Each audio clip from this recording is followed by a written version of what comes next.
தற்காப்புல இரட்டை வேடத்துல சக்தி. இயக்குனர் பி வாசுவோட மகன் சக்தி.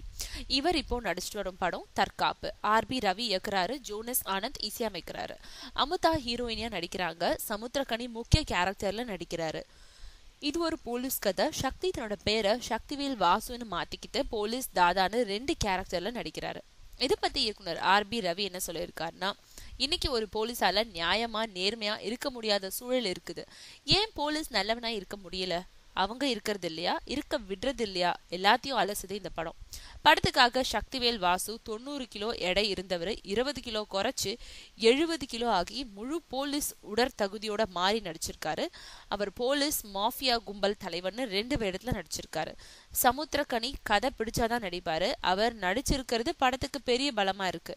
இவங்க 2 பேருக்கும் படத்துல ஜோடி இல்ல. படப்பிடிப்பு முடிஞ்சிடுச்சு, இறுதிக்கட்ட பணிகள் நடந்துட்டு இருக்கு. செப்டம்பர் வெளியிட திட்டமிட்டிருக்கோம்னு சொல்லியிருக்காரு டைரக்டர்.